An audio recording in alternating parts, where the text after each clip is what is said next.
A fifth grade math teacher is noticing that two of his special education students with learning disabilities are following along well during direct instruction and guided practice, but have difficulty during independent practice and homework activities.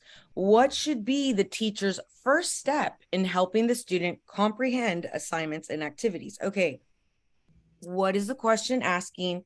What keywords and phrases should we pay attention to? Can we identify? We have Fifth a grade math teacher. fifth grade math teacher. Fifth grade. What else is important for us to weigh as special education, of course. special education, right? So he has two special education students. And look, we just learned about with the specific learning disabilities, right?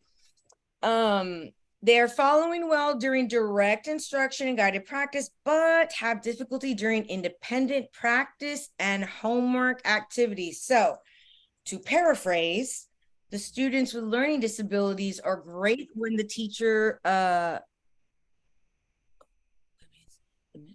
oops, sorry. Why is it not working? I'm sorry.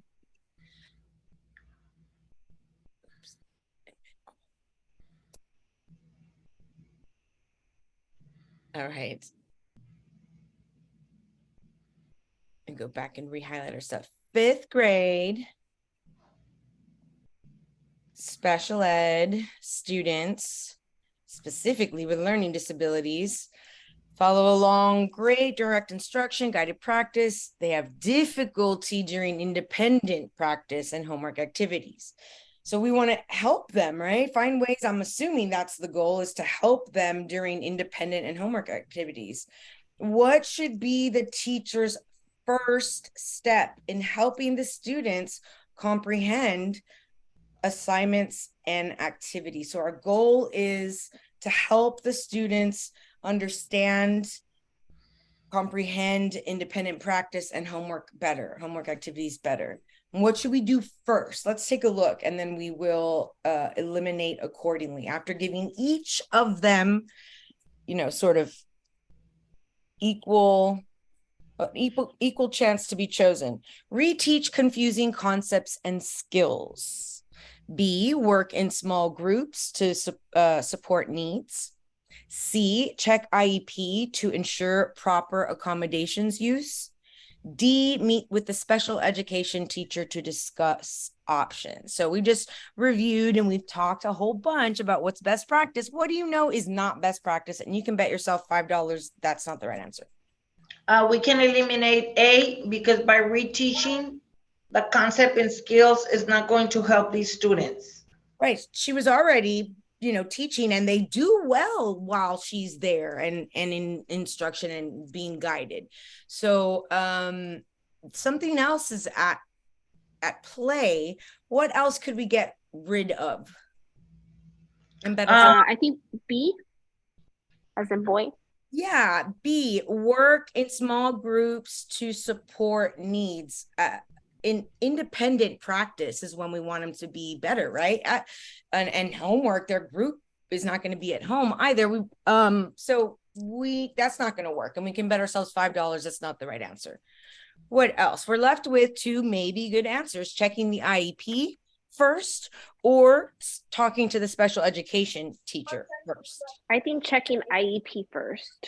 Absolutely. I agree. Absolutely. You will be checking the IEP first. In fact, you should have already done so. Like in the beginning of the year, you get your IEP and your IEPs. And especially for like English language arts teachers, like we want those things before we see the kids. Like, do not give those to us late, because we need them. We're going to be reading and writing, and we need to know what things do you specifically need so that this lesson can work, right? Checking the IEP is always the first place you look to make sure that you have implemented everything that that the student with the learning disability needs in order to do. Remember, learning disabilities mostly affects math, reading, and writing, which is why we have a lot of those co-teachers in the math and reading classes. The bulk of our special ed population is under that category of disability. So C is the correct answer. If you know you're using all of the proper accommodations and they're still having difficulty, D would be your next place to go, right? You would say, I'm drawing a blank. Special education teachers are experts, in the specifics of how to support the different categories of disability we just saw. So although we are trained and should be properly implementing accommodations, sometimes we need to, collaborate with the special education teacher to support. And that might be something that you would mention during an ARD. If this math teacher goes to the ARD for those two kids and says, I've been using all of the accommodations, but still during independent practice and homework activities, they struggle with comprehension. So that information is invaluable because now we know, man, we don't have enough. We're missing something. There's some accommodation that needs to take place. Something more we can do in order to make sure that the student can comprehend. Good job, guys.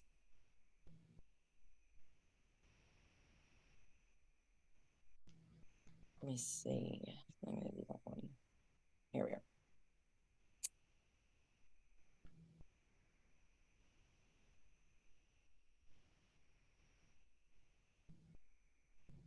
Beginner question. Oh yeah, it is. So a 6th grade social studies teacher notices that his beginner English language learners are unwilling to participate in the group conversations. Which of the following strategies can the teacher use to help students discourse during content-specific learning activities?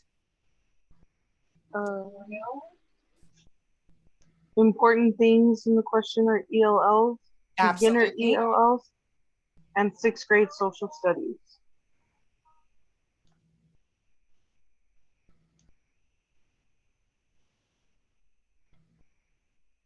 Sixth grade, beginner ELL,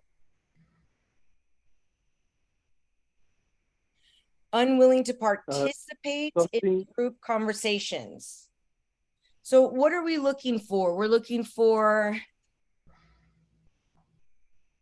a strategy that the teacher use to help these students have more, feel more free of speaking, right? Right. That's what discourse is, right? Speaking, a conversation of sorts during content-specific group learning activities. So let's take a look. The goal is to have them feel confident to participate, right? Yes. And it's a difficult task. It's a difficult task because they're beginners and they have very, very, very limited, if any at all, language, right? Just the most basic of language, the most common of language. And so what can we do to help the student? Let's take a look. Provide ELL students with extra homework to prepare them for class discussions. Pair beginner students with an intermediate ELL student for all classroom activities. Provide the beginner student with content-specific sentence stems to use for group discussions. D, allow beginner students to draw pictures to convey an idea to group discussions. So I have lots of problems with this question, and we'll talk about it after we say what the right answer is. But and that's why the PPR is sort of an unfair test, because this is I mean, well, what can we Do get they rid know of? that the test is unfair that way? Yes, the test is very tricky and unfair, and so the questions are sometimes tricky, and the answer choices are like, because there's an answer choice I want to pick, but there's one word in that answer choice that makes me not choose it. It just not, it makes it wrong for me. It makes myself bet $5 that that's not the correct answer, and so so let's what can we eliminate pretty confidently? We can eliminate A because by providing students with extra homework is not going to help them. So we're going to give beginner students extra homework. Guys, they don't even understand the language, you know? So I want to say that we would get rid of B, only because in my classroom, when I would pair beginner students with intermediates, the intermediates would get frustrated. they will. They don't have enough language to be supportive. You know, they're not. Yes. They're not at the scaffold level where they could be a scaffold. Can they still work together? For sure, but I don't like this here. Right. For That every all- activity, it'd be frustrating for the intermediate. Yes, no, that all classroom activities makes B answer. I can bet myself $5 is not it. Then we're left with provide the beginner student with content specific sentence stems to use for group discussions. Or allow beginner students to draw pictures to convey an idea to group discussions. We can eliminate D, and C is the correct answer. Yes, you can eliminate D, and C is, the best answer. Now, the types of sentence stems that you would provide are going to be very basic, because remember, guys, they don't have language to begin with. So it might not even be where that would be possible, which is why I have a problem with this. You do use sentence stems for sure. It's just in 6th grade for beginners in the conversation group. And this is the point where I said I wanted to go back to show you in our drive my favorite TEA resource, because they took our ELPS standards, which, if you try to read them the way that they just are in the law, it looks like stereo instructions. It's kind of like our TEKS. So you might give them something like this here, like the questions that the group are going to work in, and they'd have to but you would have to also add pictures. Whatever sentence stems you would have for beginners should also include images, right? I wanted to show you the bottom.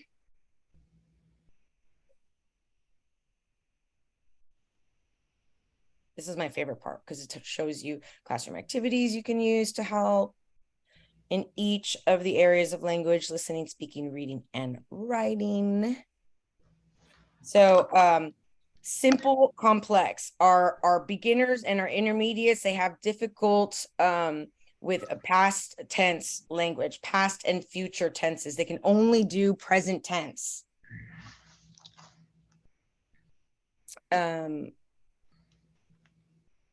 I am blank because blank. Sentence frames, sentence stems, probing questions, compare and contrast questions. So we might give them to them, and you would have an instruction where you would read them, and you would have already put in the group, within the group, someone, because remember, part of being conscientious, I'm going to go just speed all the way back to the definition, the legal definition of the support needed. Our instruction has to be focused, targeted, and systematic for ELLs. And so how can we be that? Because those are pretty broad terms. Taking a look at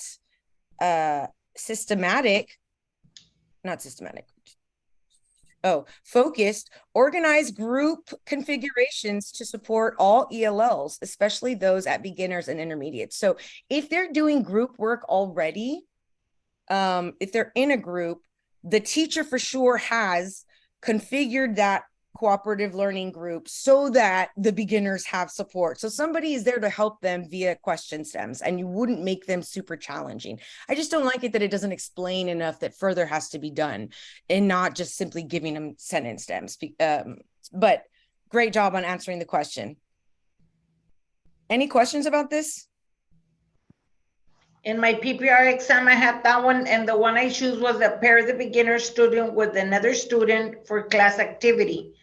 But this makes it not be the correct one, because research say that the ELL students need to be paired with other students in order for them to get more confident and be more get more confident to speak. Right. But and so you could put ELOs to work together, but you certainly would want to have native English speakers there, and hopefully, if you can, ones that also speak that isn't always possible, that also speak, that language. Miss Ennis, you had a pretty unique experience with ELLs, and they spoke what language did they speak? They told me Farsi Farsi. Okay, and Farsi. pack something. I can't remember. Okay, and so you had those two languages in one class? I had several languages in one class. They're the ones who educated me that, it was about 3 or 4 different languages that they all spoke. But Amazing. Farsi and the other one was like the main one that I remember because we were getting them prepared for the practice star exam, and they had Right. to like do their accommodations. Yeah, absolutely. So it's not always the case that someone's going to be a native English speaker and they also speak Farsi, so they could be perfect, group partners. That's not always the case, but as much as possible, have that happen. Okay, so which of the following is the most important rationale for providing an extensive selection of curricular and extracurricular offerings in a middle school? The most important rationale. And so this, I think, is a question dealing with like human growth and development, natural stages of growth via the students EC through 6, middle school, high school. They have different developmental needs to build themselves, not just academically, right? The whole child approach. So what is in this question that we need to pay special attention to? Provide a curricular and extracurricular to offering to middle school students. Middle school students. But what is the question asking us in layman's terms? What does it mean by most important rationale? Most important. Most important means they've probably given you more than one. That there's probably several reasons why you would provide. What does extensive mean? Extensive selection is something that they choose Mhm. How can we say extensive selection in a different way? Extensive selection will be different. Right. Different A lot of different options. Different options. Yeah, minimal selection is a little bit. Extensive means that it extends. You have lots and lots of options to select from.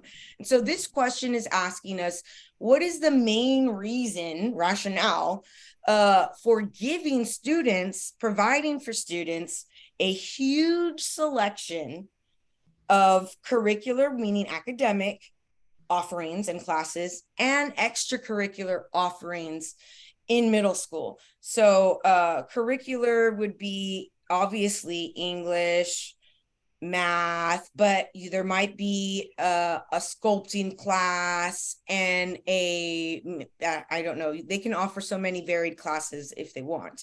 And this will be the extracurriculum. Besides that will be like after school sports. Yes, after school sports, the art club, HOSA meetings, other clubs, like different campuses have different clubs. My son started a club. I don't know if it continued, but a planting club, like a gardening club and it wasn't there before and he had to get approval and blah, blah, blah. But you should offer an extensive sort of selection, a huge choice in what the students can take, like for their electives, and have electives that have to do with, the content area. So instead of just English language arts writing, it might be like studies in Harry Potter for reading. So what would be the important reason to do that in middle school specifically? Helps establish a school climate of inclusiveness with regards to all students' interests and needs, provides multiple opportunities for parents to become involved in the life of students and school, allows most of the school's teachers and students to become familiar with each other, promotes students' abilities to synthesize information learned in a variety of contexts. So, giving us a few choices here. They say most appropriate. So automatically my alarm bells are like, are off, saying they might have given me more than one reason we would do this. But there's one that is like the most important reason that we would do this for middle school students. So what can we eliminate and bet ourselves $5 that's not it? We can eliminate D because promotes students' abilities to synthesize information learned in a variety of contents. Right, they're not doing that. They might if they join UIL poetry, they might be able to synthesize, but that is not the most important reason why we do that. That's not even what happens very frequently, not football, tennis, whatever. It's not like they're thinking about Shakespeare. That's not it. And if it doesn't, I think we can. I think we can eliminate B. Provide multiple opportunities for parents to become involved. Right. So this does happen, but it's not the reason. And we're looking for the reason. The most important rationale for providing it is not about the parents. It's not about them. Do they get multiple opportunities to become included? Yes, as volunteers, as spectators, for sure. But that's not what it's asking. That it's asking us, what's the most important reason we do this? So we're left with helps establish a school climate of inclusiveness with regards to all students' interests and needs, and allows most of the school's teachers and students to become familiar with each other. Which one of these is the most important reason we provide extensive choices to the student? I would eliminate C and choose A.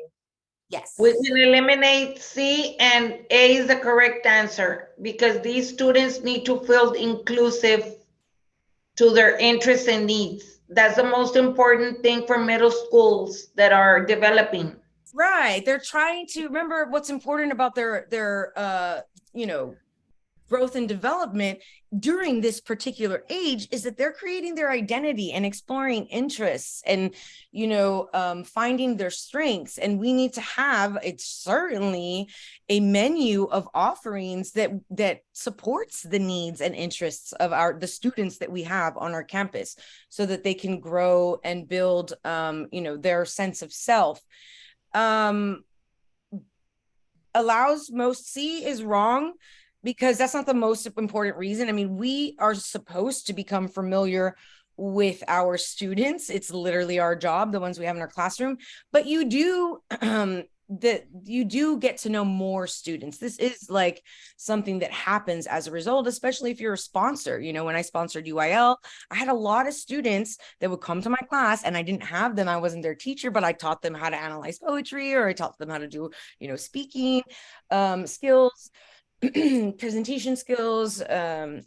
So you do that. This does happen, but it's not the most important reason, and therefore it can't be the correct answer. The correct answer is by providing a huge selection of different interests and offerings.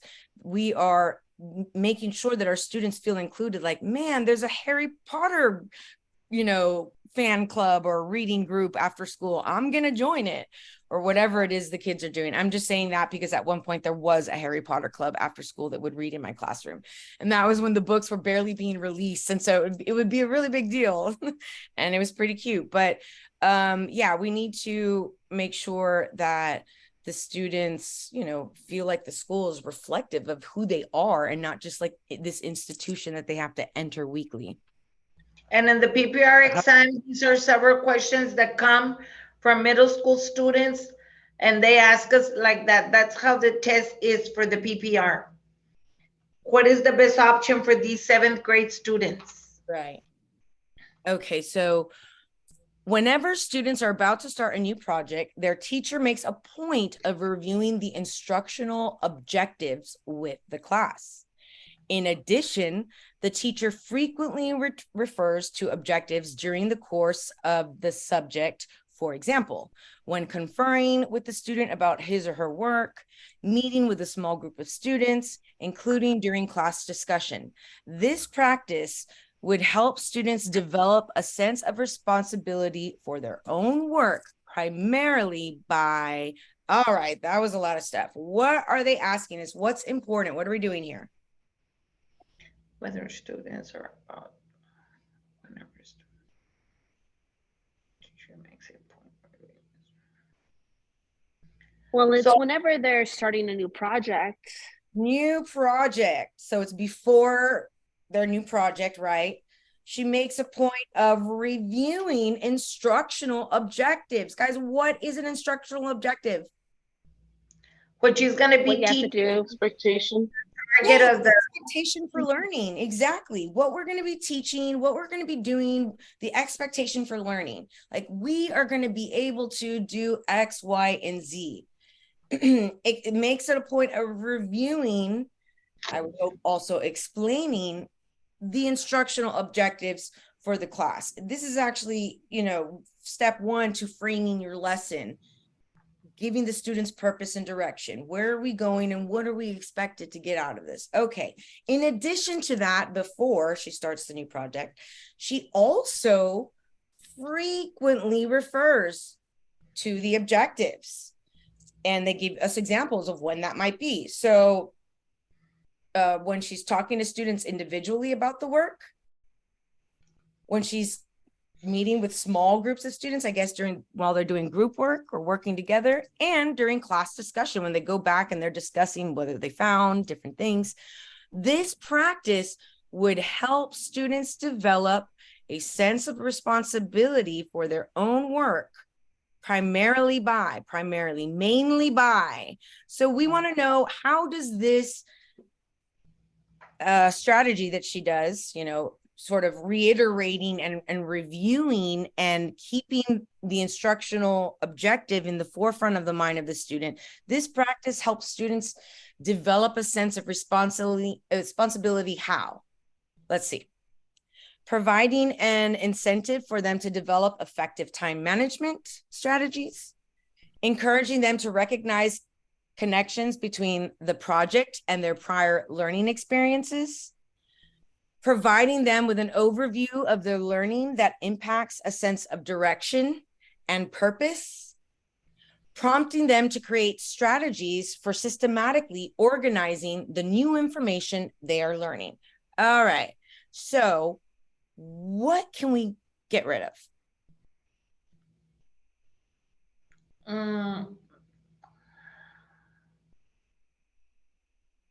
Providing an incentive for them.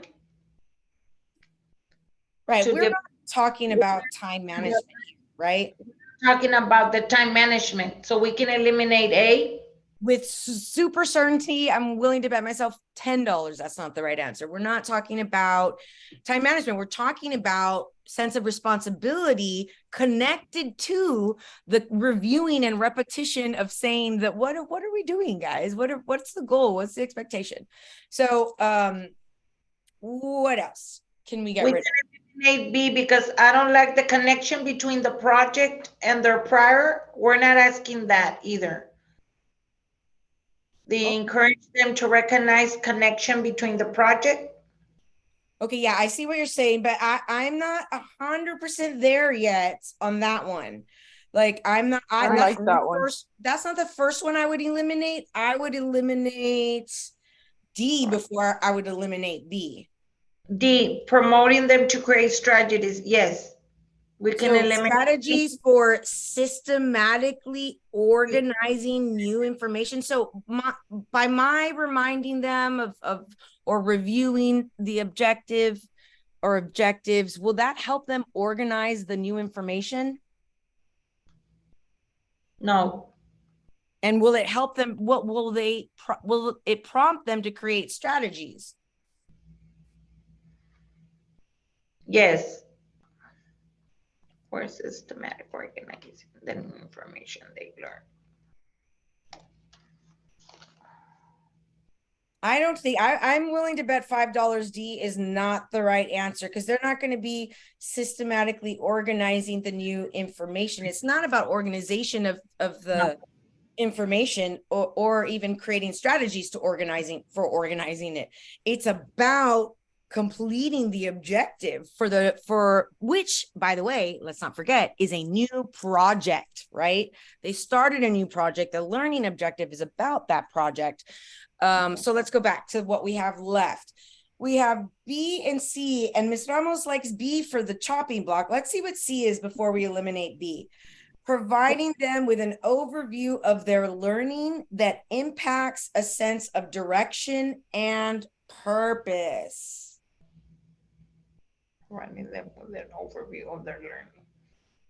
So she's, okay, here at what it says at the end is conferring with the students about his or her work, meeting with a small group of students, including during class discussion. This practice will help students develop a sense of responsibility of their own work. By the teacher providing them with an overview of their learning that impacts a sense of direction. This is giving directions to them and purpose, or by encouraging them to recognize connections between the project. Well, they're connecting between the project and their prior experiences. What are you guys thinking? This is a really tricky one. It was, I'm assuming, written to be extra tricky. Are they providing an overview of their learning? An overview of their learning. Is that what's happening when the teacher, because this practice of her reviewing the instructional objectives and then frequently referring to the learning objectives during the course of the lesson or project. And I think that's what it meant. So this question is personally like B, because of the prior learning experiences and the recognition of connections between those projects. I agree is the B is the right answer because they are talking about the project and their prior learning experiences. What are the prior learnings? Instructional objectives, small groups, Right. students, The independent work. So I actually like B better because I don't think that just by stating the instructional objective that would be providing a overview of their learning.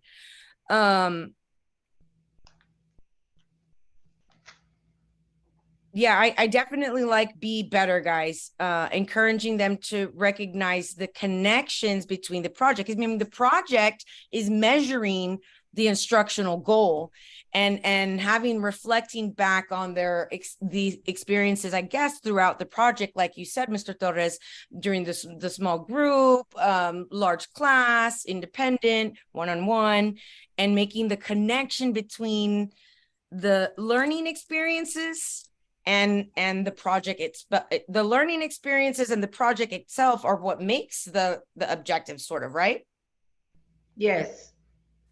So B is the correct answer. Make sure you eliminate all the ones that are the most, like give them each and everyone weight, and don't be too quick to eliminate those. So I would bet myself $5 that B is the correct answer, because we're having them reflect the goals of the project. So it's very tricky.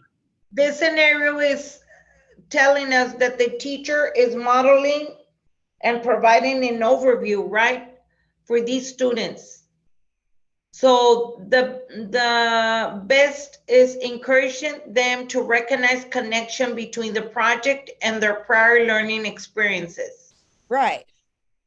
Okay, that's what the teacher wants. That's what the teacher. Yeah. So yes, that's what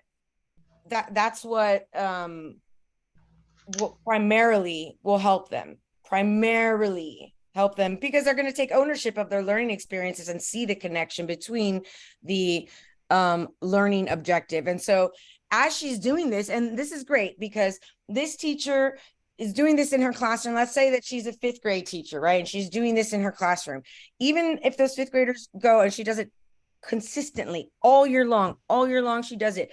She has an objective on the board. She's anytime she does a new project or does a new something, she's lesson, she reviews that sort of consistency and practice is going to carry on for hopefully the students when they leave. And if they don't have a teacher that does that, they might remind themselves already back, oh, what is the, and that is a sense of responsibility now that she helped them build.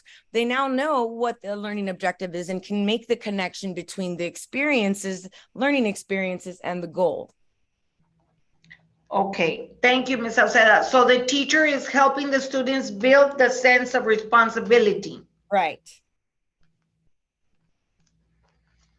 Yeah, it's kind of tricky, but that's how the PPR exam is, Ms. Sauceda. I know it is. It's quite unfair. Sense of responsibility. So teacher, she teach the students.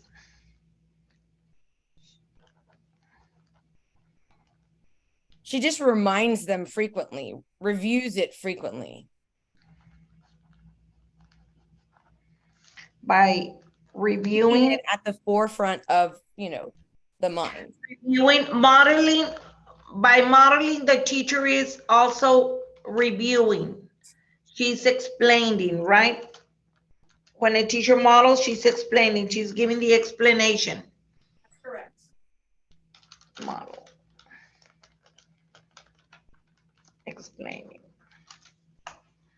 And in the PPR exam, there's a lot of questions about modeling and guiding, and they kind of confuse. Right. It's confusing because sometimes it gives you a scenario where it says, is the teacher modeling or the teacher guiding?